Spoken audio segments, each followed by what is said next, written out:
নমস্কার বন্ধুরা, পিঙ্কি কিচেনে সবাইকে স্বাগত। আজকে তোমাদের সাথে শেয়ার করব ঝরঝরে ফ্রাইড রাইস। তার জন্য নিয়ে নিয়েছি, দেখো এখানে 500 গ্রাম মতন চাল। এখানে আমি বাসমতি চালটা ব্যবহার করেছি। নিয়ে নিয়েছি গাজর কুচি, ক্যাপসিকাম কুচি আর বিনস কুচি।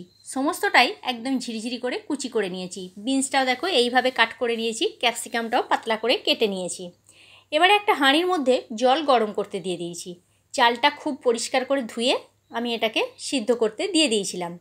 দেখো 90% মতন সিদ্ধ করেছি, 10% কিন্তু সিদ্ধ করিনি। চালটা সিদ্ধ হয়ে যাওয়ার পর ছেঁকে নিয়ে এবারে ওই গরম ভাতটার মধ্যেই নুন আর চিনিটা আমি এখানে মিশিয়ে নিচ্ছি। তোমরা চাইলে ভাতটা কিন্তু থালার মধ্যে ঢেলে মিশিয়ে নিতে পারো। যদি গরম অবস্থায় মেশানো যায় তাহলে নুন চিনিটা খুব ভালোভাবে মিশে যায় আর চিনিটাও খুব তাড়াতাড়ি গলে যায়। চামচ দিয়ে একটু আমি এখানে মিশিয়ে নিচ্ছি। খুব বেশি নাড়াচাড়া করা কিন্তু চলবে না, তাহলে ভাতগুলো ভেঙে যাবে। দেখো কড়াইয়ের মধ্যে দিয়ে দিলাম বেশ কিছুটা পরিমাণে সাদা তেল। সবজিগুলো আমি সাদা তেলে ভাজবো। তেলটা আমি গরম হতে দিয়ে দিয়েছি। এবারে এক এক করে সবজিগুলোকে আমি ভেজে নেব। প্রথমে আগে বিনসটা ভেজে নিচ্ছি। ভাজার সময় গ্যাসের ফ্লেমটা যেন লো করে দেবে না। লো করে দিলে কী হবে, সবজিগুলো সিদ্ধ হয়ে যাবে কিন্তু ভালোভাবে ফ্রাই হবে না। আমি কিন্তু গ্যাসের ফ্লেমটা মিডিয়ামে রেখেই এগুলোকে ভাজছি। দেখো সবজিগুলো এক এক করে আমি ভাজতে শুরু করে দিয়েছি। বিনসটা তো আমার ভাজা হয়ে গেছে। এবারে আমি বিনসটা তুলে নিচ্ছি। এইভাবে ছেঁকে ছেঁকে তুলে নিয়ে একটা পাত্রে রেখে দিচ্ছি। গাজরটাও একইভাবে আমি ভেজে নেব।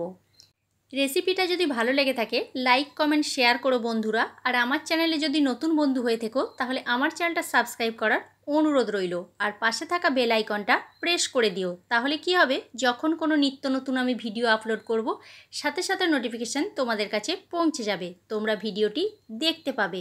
আর ফেসবুক পেজ থেকে দেখে থাকলে আমার পেজটি ফলো করে নিও। দেখো গাজরটাও আমার একইভাবে ভাজা হয়ে গেছে আর ক্যাপসিকামটা আছে। ক্যাপসিকামটা কিন্তু খুব বেশি ভাজা চলবে না। খুব বেশি যদি ক্যাপসিকাম ভাজা হয় তাহলে ক্যাপসিকামের ক্রাঞ্চি ভাবটা চলে যাবে। ক্যাপসিকামটা হালকা করে নাড়াচাড়া করে ভেজে নিতে হবে। ফ্রায়েড রাইস এর আগেও তোমাদের আমি রেসিপি করে দেখিয়েছি, আজকে একটু অন্যভাবে বানালাম। দেখো ক্যাপসিকামটা আমার ভাজা হয়ে গেছে। ক্যাপসিকামটাকে আমি তুলে নিচ্ছি। এবারে একটা বড় কড়াই বসিয়ে দিয়েছি। কড়াইটা গরম হতে দিয়ে দিয়েছি। এবারে কড়াইয়ের মধ্যে দিয়ে দিচ্ছি বড় চামচের 1 চামচ মতো গাওয়া ঘি। সামনে তো পুজো চলেই এলো বন্ধুরা, এরকম একটা রেসিপি তোমরা বাড়িতে অবশ্যই একদিন বানিয়ে নেবে। আশা করছি তোমাদের ভালোই লাগবে। দেখো ঘিটা ভালোভাবে গলে গেছে আর গরম হয়ে গেছে। এবারে এই পর্যায়ে দিয়ে দিচ্ছি বেশ কয়েকটা ছোট এলাচ, লবঙ্গ আর দারচিনি। আর দিয়ে দিচ্ছি কয়টা তেজপাতা। অবশ্যই এলাচের মুখগুলোকে একটু ফাটিয়ে ঘিয়ের মধ্যে দেবে, না হলে কিন্তু ফাটতে শুরু করে দেবে। গ্যাসের ফ্লেমটা একদম আমি এখন লোতে রেখেছি। ফোড়নটা ভাজার পরে একটা মিষ্টি গন্ধ বের হবে। এবারে এই পর্যায়ে দিয়ে দিচ্ছি কাজু। কাজুগুলো কিন্তু আমি মাঝখানগুলো দু আধখানা করে দিয়েছি। কাজুগুলো গোটা গোটা দেবে না, আধখানা করে দেবে, তাহলে খেতে বেশ ভালো লাগবে। কাজুটা 2 মিনিটের জন্য নাড়াচাড়া করে ভেজে নিয়ে দিয়ে দিলাম এখানে কিশমিশটা। কিশমিশটাও হালকা করে ভেজে নিতে হবে। দেখো কাজু আর কিশমিশ আমার এখানে ভাজা হয়ে গেছে। এবারে আমি যে ভাতটা তৈরি করে রেখেছিলাম সেই ভাতটা এবার দিয়ে দেব বেশ কিছুটা পরিমাণে। আমি যেভাবে বানাচ্ছি তোমরা এই পদ্ধতিতে একইভাবে বানিয়েও দেখবে, তোমাদের ভালোই লাগবে। আর গ্যাসের ফ্লেম একদম লোতে করে এটাকে কিন্তু ভাজতে হবে। হাই ফ্লেমে রাখলে পুড়ে বা জ্বলে যেতে পারে। অর্ধেকটা ভাত আগে দিয়ে দিলাম। এবারে সবজিগুলো অর্ধেকটা দিয়ে দিচ্ছি, দিয়ে খুন্তিতে করে একটু নাড়াচাড়া করে নেব। আর বাকি যে অর্ধেকটা ভাত আছে সেই অর্ধেকটা ভাতও এবারে আমি দিয়ে দেব।